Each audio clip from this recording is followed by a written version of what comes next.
Well, I'd be very happy if Kat or Will would like to start. Or Trina.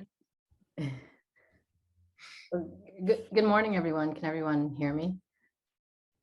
So Trina is here, so you might see her butt every now and then. But yeah, thank you for inviting me to this career panel. I'm happy to take any questions from participants, or I just really feel like my career experience is quite limited since all I really know is academia. So if people have specific questions about navigating that path, I'd be happy to briefly talk about my personal journey. I have questions. So what was involved in doing a PhD program? Like, what were the steps you had to take? And what was the process of earning that degree? And this is for everyone on the panel. Yeah. How much time do we have? We have until 10:45. Okay. I think it might be good if maybe all three of us could sort of say our own personal experiences of that. I guess I'll just jump in because I want to make use of the time. I think that experience is different for everyone. Every single person that I know who's gone through a PhD program has had a different timeline. They've had a different experience. The things that I know I went through were a period where I reckoned with it as a career choice. And thinking about my personality and my my desires and my passions, and at the ripe age of 23, that seemed like a good idea. So I guess one of the things that I was gonna just say, or had prepared to say, is just this, even the word career itself, we're English people here. We know career, like even etymologically, means a course. It's sometimes even referred to as like coming from a race course. And there are ways in which you start out feeling like you know where you're going.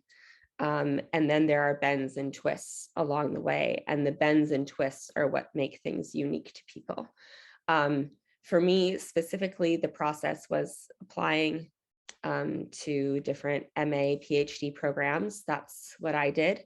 I went into graduate student work directly from a BA, and then decided where I wanted to go based on who my possible mentors were going to be, and climate. I chose Santa Barbara.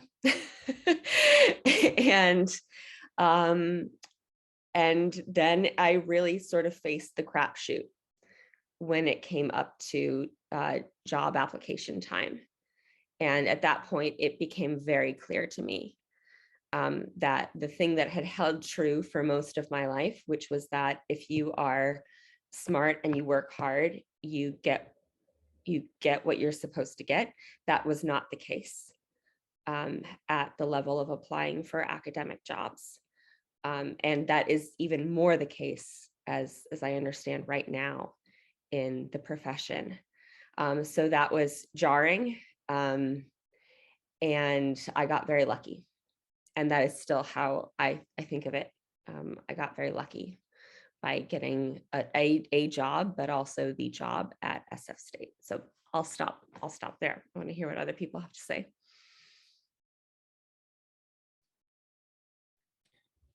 Thank you, Professor Starr.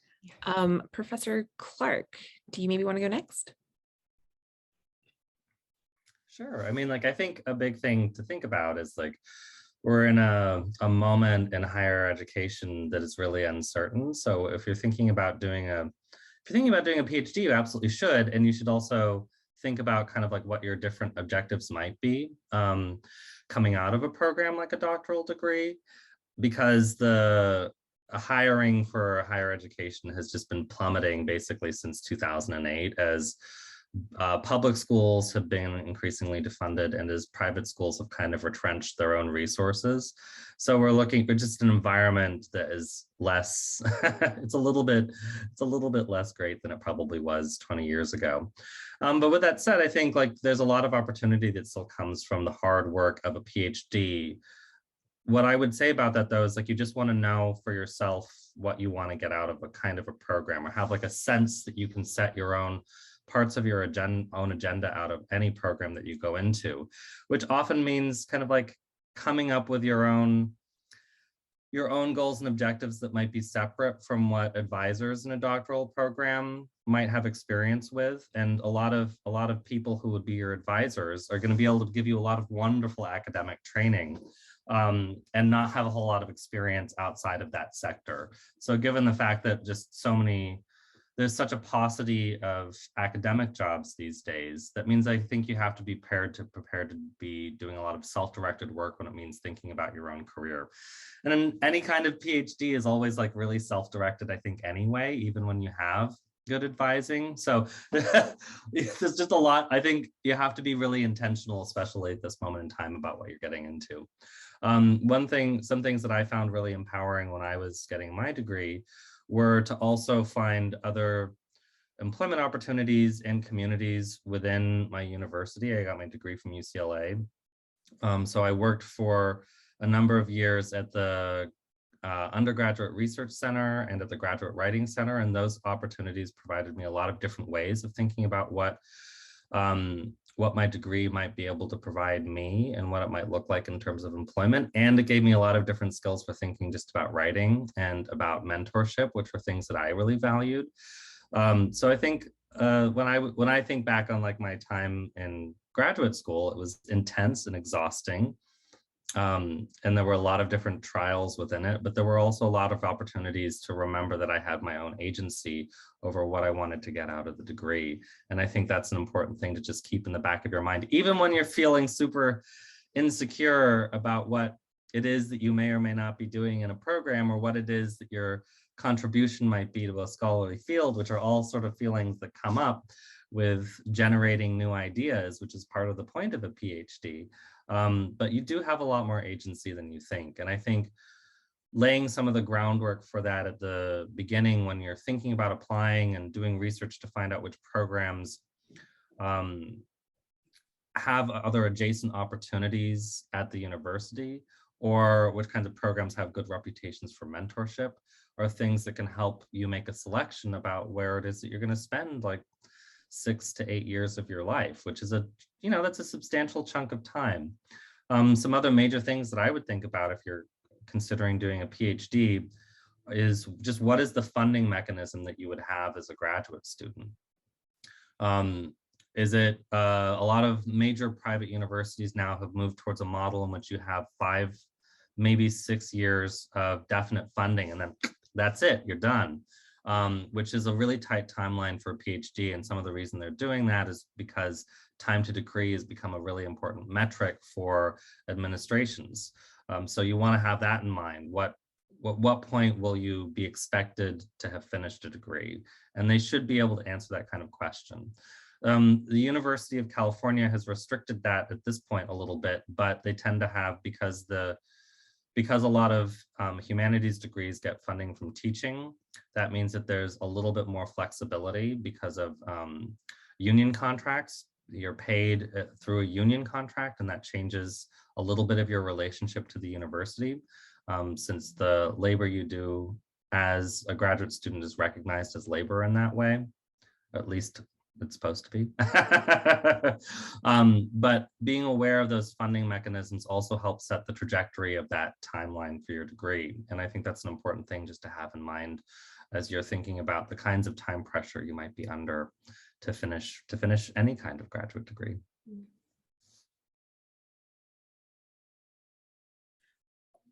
Thank you I- very much, Professor Clark. Oh, please go, Professor Smith. No, I had something I wanted to say, but I wanted to defer to Kat first. Well, thank you, Summer and Will, for sharing your stories, and I do echo both of what you've said in terms of Summer talking about, this kind of ethic of hard work, and then realizing the kind of randomness and luck of the academic job market, particularly at the tenure track level. And Will, your words about the kind of broader neoliberalism of universities and how toxic they can be for graduate students. So I guess now that I'm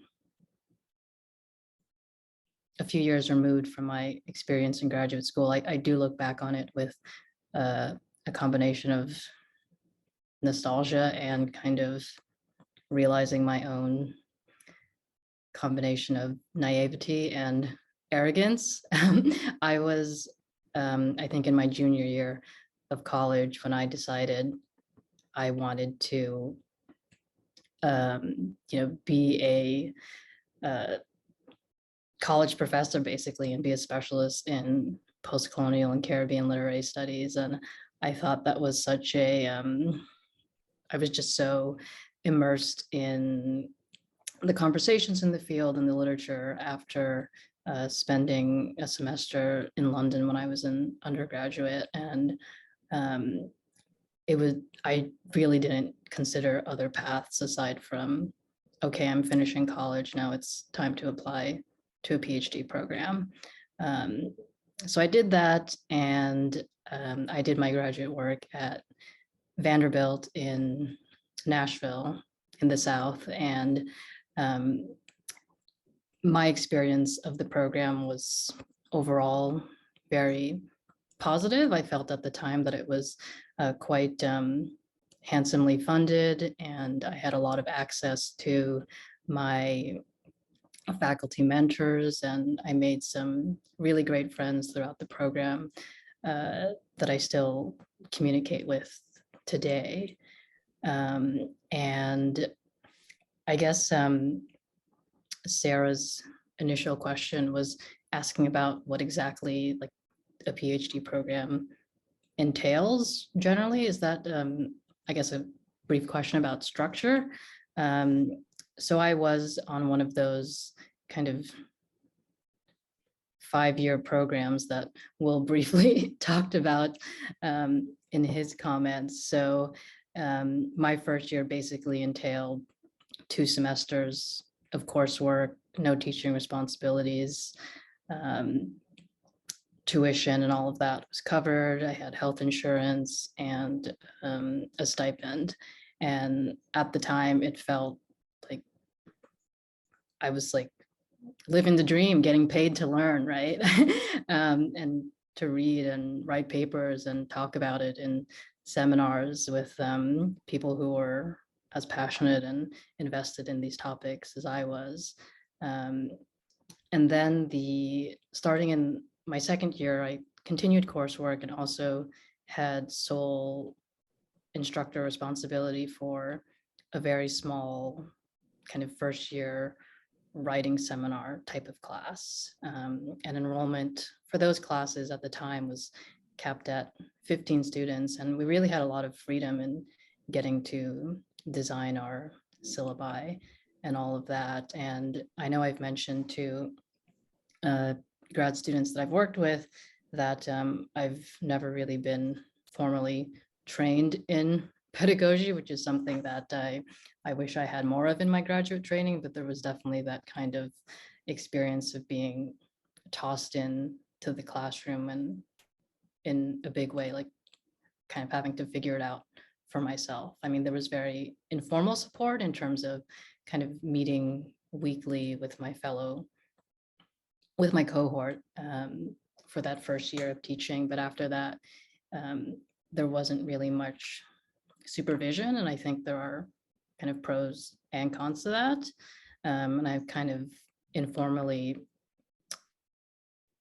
kind of had my own teaching therapy sessions with my graduate student colleagues, where we would talk about the things we were doing in the classroom and what worked and didn't work, and we would go and observe each other's teaching and stuff like that. And I forget how the timeline of the program went after that, but I believe during the spring break of my third year, we took our written comprehensive exams.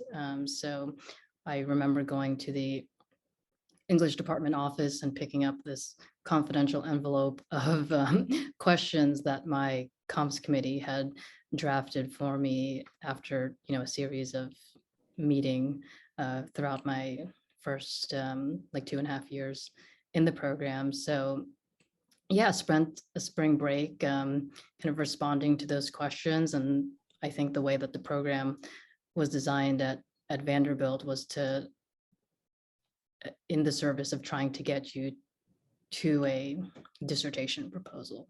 So shortly after taking the comprehensive exam, both the written and oral component, there was a kind of period of writing where one was supposed to generate a dissertation proposal and also defend that in an oral exam format by the end of one's third year. So after completing that at the end of the third year, I believe the fourth and fifth years were dedicated to dissertation writing. And during that fourth year, I was teaching, I think I taught one class one semester, and then the other semester, the spring semester, I worked as a writing tutor at the university's writing center. I know many grad students here work at TASK, so kind of like a task. And I really felt that that gave me a lot of time to work on my dissertation.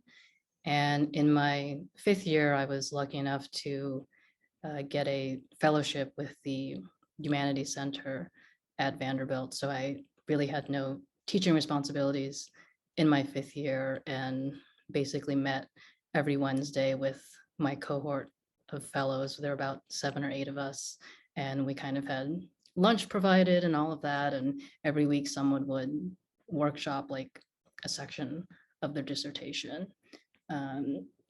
So I remember going on the job market when I was still finishing my dissertation toward the end of my fifth year. And I don't think that was a good decision because I didn't really get anywhere. And the way that Vanderbilt's PhD program was structured when I was there, if you defended your dissertation by the end of your fifth year, you would be guaranteed a position as a lecturer faculty for your 6th year. So there was the continuation of funding and health insurance and all of that. And that's really when I went kind of did my deep dive into the job market. I don't remember how many applications I sent out, but if the listing was remotely related to kind of post-colonial or global Anglophone or kind of transatlantic literature, I probably applied to it during that application cycle. Also applied to, I think, at least a dozen postdocs. And I don't think I've ever shared this with anyone, but when I received the interview for this position, I actually forgot that I had applied to SF State. So that's kind of how hectic and I guess traumatic that 6th year of both teaching with a lecturer faculty load and navigating the job market went. And I guess there's a lot I'm leaving out, but now here I am at the end of my 6th year on the tenure track.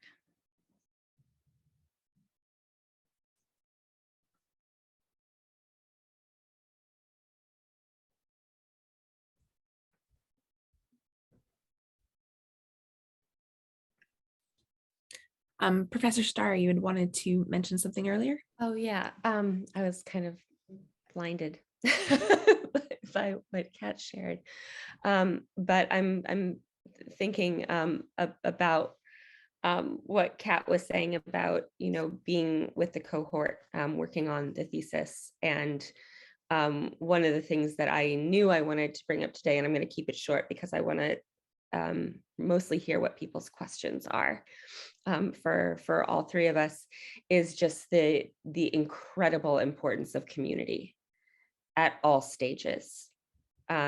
Even right at the stage of thinking about what you want to do, whether it's going into academia to use that degree for whatever purpose. There's still the PhD program, and Kat spoke beautifully and specifically about what that's like.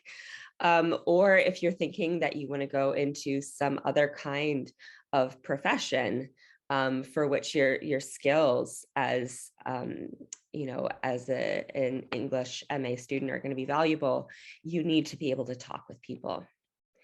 And I think that at least for myself and a lot of people that I know, both peers, of my own age and graduate students I've worked with, there's often a feeling of not necessarily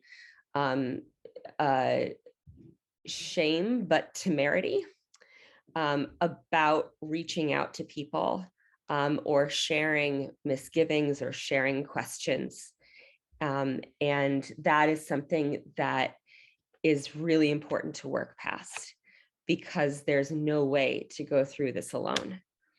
At the first stages of even thinking through what you want to do, it's important to reach out to mentors, to peers, to family members, right? Because a part of it is also kind of, reckoning with your personality and your desires. And sometimes other people are very helpful reflectors of that. So that's one thing. The other is that, right, when you are in that stage of potentially applying to a PhD program, you need to engage community there too. PhD program applications are a multi-genre of their own. And you are going to need people to read a personal statement, a research statement. You're going to need to do multiple drafts. It takes time, and it takes other eyes, and it takes company to get through. Even if you're an introvert, and maybe especially if you're an introvert, you need to make that step. Kat was mentioning the nostalgia, looking back on graduate school combined with naivete. I would say for myself, my years as a graduate student were, to this date, with the exception of being an 8-year-old, which was fantastic, they were the best years of my life. And they were the best years of my life because of the people that I was with. Yeah, I enjoyed writing my dissertation, and I got really lucky with coursework and all of this. But really, it was my friends within the graduate program and my dissertation advisor, who I still talk with weekly. They were the reason. It was wonderful. And I think that is something to keep in mind, is just how personal this experience is, where you are, the people you're going to be working with, that matters. And it matters, to some degree, much more than the prestige of an institution. Money matters. Don't forget about money. But this is going to be, as Will was pointing to, a good chunk of your life. It matters that you survive and you thrive when you're there. So I'll stop. We should hear other questions, I think. Yes, we do have a couple questions on the Google Doc. Someone is wondering if having non-professional goals or aspirations might be a bad mindset going into or pursuing your PhD. So if anyone would like to speak to that.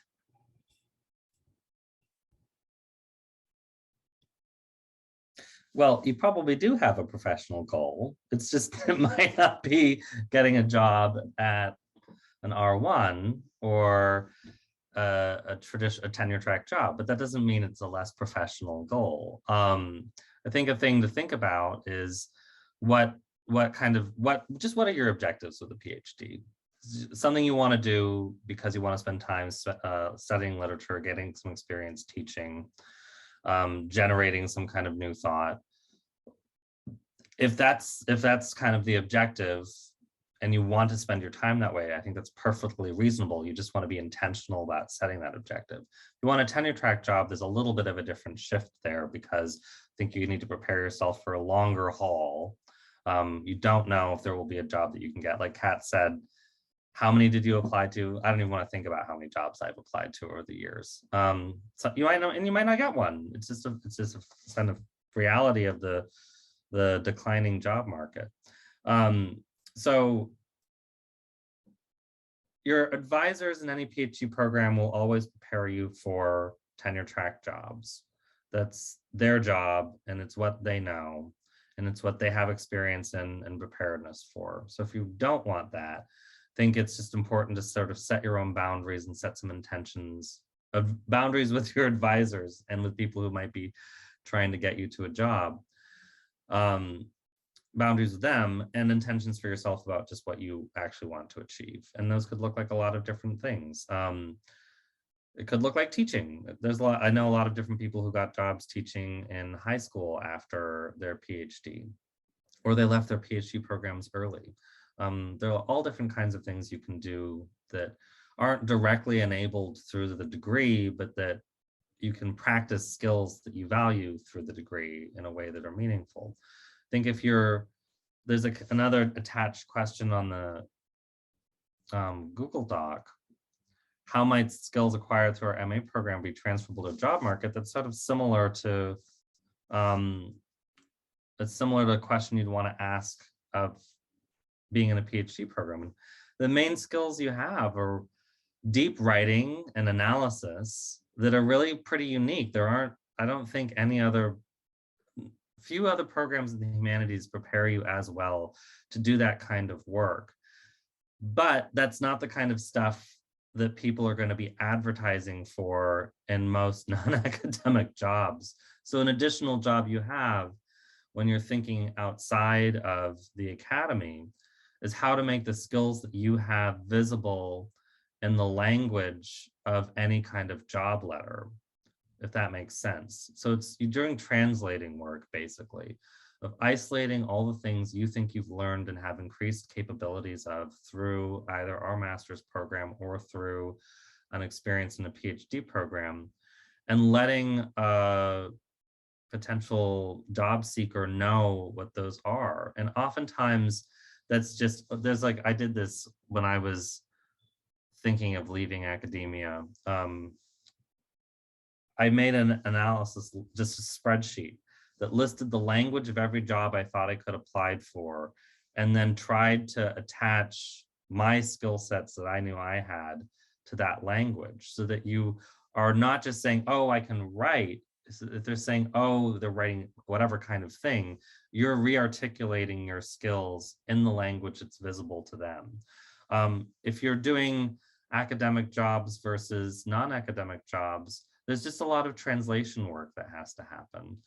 Any resume for a non-academic job doesn't want to know the qualitative stuff that you've done. They kind of want more quantitative things. If you TA'd for X number of classes, it's not just that you TA'd for those classes, it's how many students you engaged with. It's putting a number that shows impact to the skills that you have. So it's a sort of shift in audience. And I think one of the things that we all develop strong capabilities with is attentiveness to genre. And it's really kind of just what you're doing when you're applying to jobs, is shift, but it's hard and there's not a lot of guidance for it, is shifting the way that you think about the generic thinking you have been trained in, even in our literature program and in the MA or in a PhD program.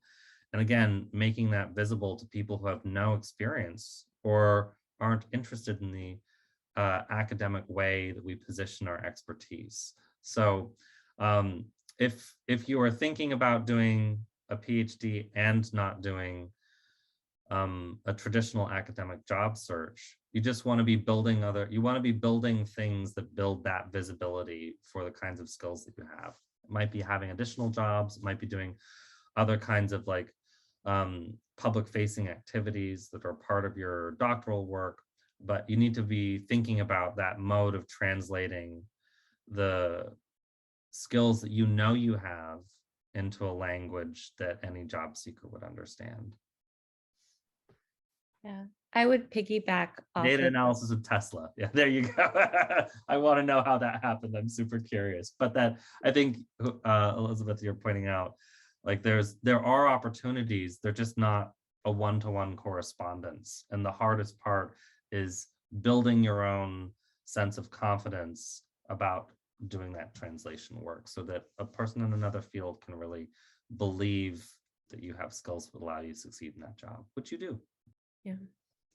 I would piggyback off of what Will is saying about translation and just add that, you know, any practice of translation requires knowledge of one language and at least some knowledge of another. And in order to figure out what that language is that you're translating into, you're going to probably need some help. Or else it could be a bit of a fool's errand, right? Like, yes, you can kind of break down what these skills are that you've developed within academia and think about how they could be represented to a different audience. But there are things that you maybe don't know about the conventions of that other profession that you're looking at. And I think this is one of the reasons why if you are thinking about having kind of multiple options or alternative paths to develop connections amidst those different paths, so that if and when you're coming to that time where you're saying, okay, I could either spend another year on the academic job market or working on my dissertation, fully thinking that I'm just going to go whole hog into the tenure track academic job market. I might also be wanting to think about another possibility. It's going to help if you have community there already and people to whom you can say, all right, like, what are words I need to use in the way that I translate my skill set? What are things that I shouldn't say? These are things that you may not be able to know yourself, and therefore you're going to need multiple communities. And I mean, just a kind of side note to that is that I don't think I could have survived grad school or my first years on the tenure track without a wealth of non-academic friends.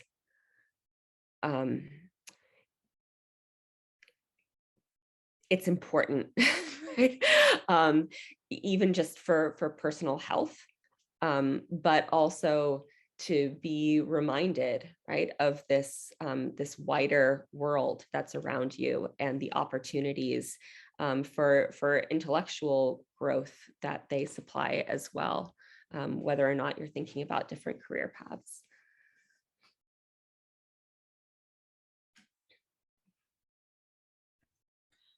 Thank you so much, Professor Clark and Professor Starr.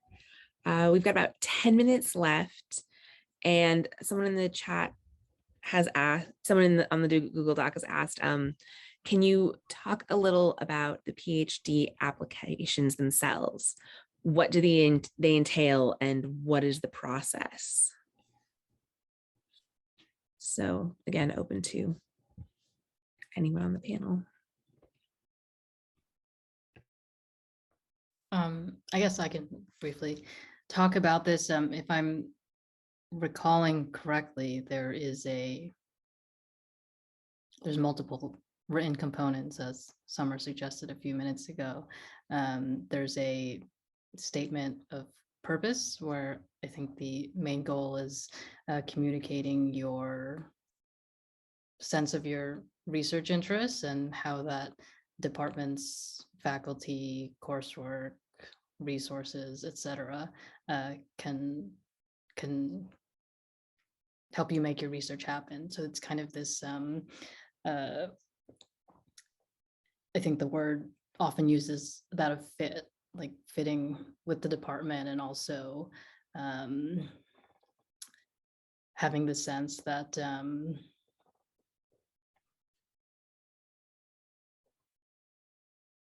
it's kind of a weird matchmaking process, if I can describe it that way. And typically, or at least in my applications, I remember mentioning at least like 3 faculty from the departments that I could see myself working with in terms of an eventual like dissertation committee. There was also, I think, recommendation letters. I think at least 3 is what was advised at the time. I don't know if that changed. Back several years ago when I was applying, the GRE was required. I know a lot of programs are eliminating that, as they should. And there was also GRE subject tests. I don't know if those still exist, but I'll just say the literature one is wild. It's just like hundreds of random questions about literature. And I remember taking it, and I don't really think it played much of a role in the application. And then I think alongside the statement of purpose, what felt like the most important component of the application was the writing sample. And I was able to use, since I completed a kind of senior honors thesis for my literature major when I was undergrad, I was able to kind of include a chapter of that senior thesis as part of my application to PhD programs. And I think that was somewhere within 20 to 25 pages. And I think those are the main components, aside from the kind of unofficial transcript and stuff like that. I don't know if others would like to elaborate. Yeah, I would agree that the writing sample is major. And this is certainly, what I hear from peers of mine at other institutions who are on selection committees. From what I've heard them say, there's kind of a tier, although this can vary, right? Number 1 is the writing sample. Number 2 is recommendation letters, and number 3 is that statement of purpose, and sometimes a research statement too. And I think that's telling. What programs are interested in is getting to know the way that your mind works. They're interested in getting to know, yes, what you're interested in studying, but also what are you like on paper? What is your mind like on paper? And so it's really, really important to spend considerable time working on that writing sample on your own, but also with a professor who you trust before you send it out into the world. The other thing that I would say about the process is thinking about the range of schools that you want to apply to. There are different ways that people go about selecting the schools that they're going to apply to. For me, I think the most important one is thinking about who you want to learn from. Right. So when you're doing your quote unquote research, right, and looking at department pages and things like that, and like, oh, okay, they have 4 modernists. Okay, that looks good. Go read what they've written. Do your homework. And also consider maybe where they're at in their career. yeah, maybe they wrote something on James Joyce 20 years ago, but is that what they're doing now? Or are they maybe on the cusp of retirement? It's important to think kind of deeply about the possibilities of who you might be working with. And I mean, just to go back to this point, who do you really want to learn from? Because it is going to be a close relationship between you and your committee chair. And you want to make sure that it's someone who you feel you trust and who you want to be influenced by, because you will be influenced by them. I'll show that.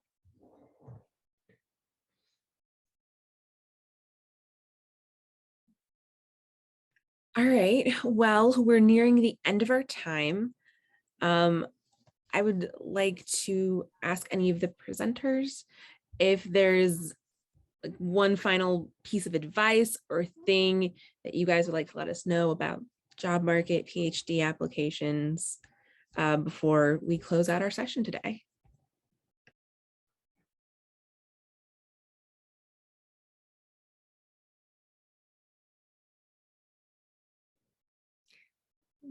Can I go forward? Okay, I'm going to put this in the chat because it's actually, of course, it's a quote. This is from Emerson's Self-Reliance. And it's just the way that he describes. Oh, sorry, I sent that as a direct message to Sarah. I should send it to everyone. Right.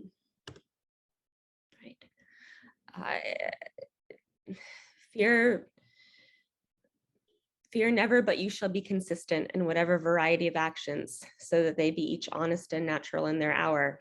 And he goes to this metaphor that I think about all the time. The voyage of the best ship is a zigzag line of 100 tacks.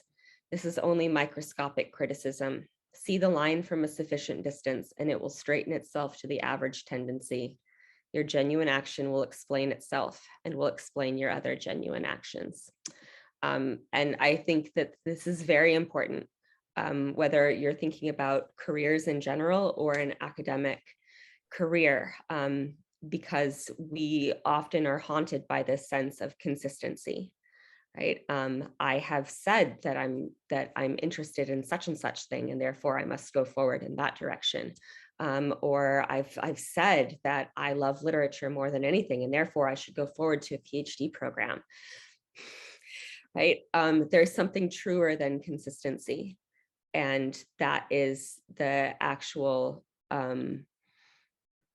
fidelity to what it is you want to do and what it is that you feel called to do, and that will justify in the long term your choices.